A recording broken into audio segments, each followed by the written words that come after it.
Have you seen recently a map of modern Jerusalem? What Mark Twain saw was the old city.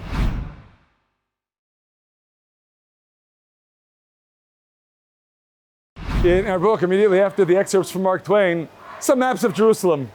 What he saw, the old city, there's just a little blue circle over here in the middle of the map. This is all Jerusalem today. Here you see the expanded boundaries. And when you get a picture of the larger metropolitan area, the old city isn't the circle anymore, it's a dot. Jerusalem has grown by leaps and bounds. These are prophetic times. Just consider two passages from the Bible that I think are just so apropos here. One that Mark Twain himself cites, Leviticus chapter 26, verse 32. And I will bring the land into desolation, and your enemies that dwell therein shall be astonished at it. And Mark Twain, understandably, sees these words as manifest in the curse of the Holy Land that he witnesses. But in our tradition, we see these words a little bit differently. Of course, these words in Leviticus chapter 26 are all part of the solemn warning of dire consequences. But in the context of those warnings, verse 32 is actually a consolation. Your enemies will be astonished at the extent of the devastation that you will experience, because the land of Israel will never bring forth its bounty to anyone but its children. Mark Twain saw a land in desolation. Its children were only beginning to come back home.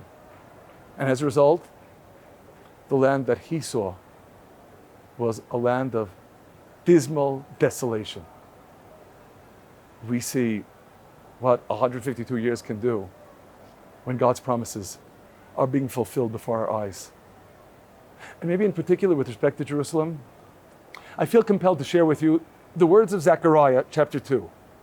Now, what Zechariah is describing is something that seems almost incomprehensible, because he sees a vision of two angels. Now, an angel is a representation of God's mission.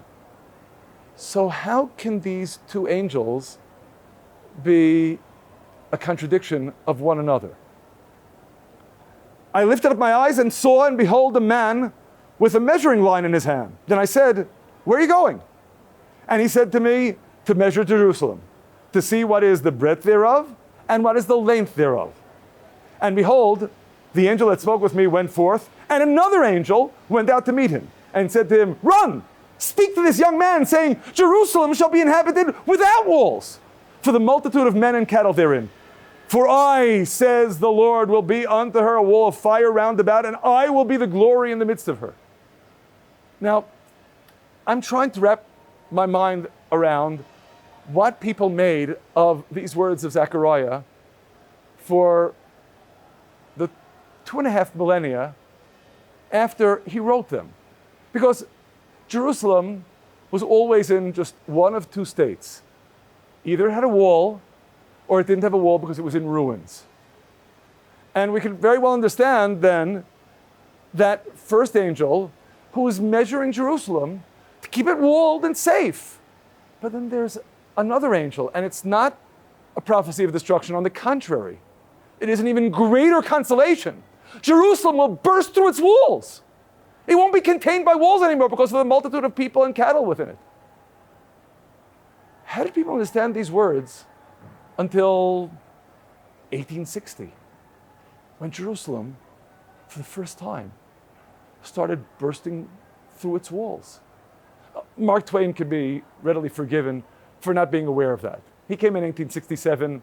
The new city was only in its birth pangs. And the truth of the matter is, the first neighborhood, Mishkenot Sha'ananim, where Montefiore's windmill stands to this day, wasn't exactly something to make a big impression on people. You know, with all of the overcrowding in the old city, I always like to ask people, how much do you think people had to pay in order to move to Mishkenot Sha'ananim? The answer, they had to be paid. No one wanted to leave the old city. And when they left, it was only on condition that they could scurry back within the walls every evening before The walls and their gates were bolted shut. The land was in desolation.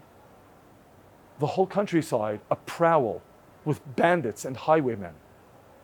A land in desolation is a very dangerous place to be. We look around today.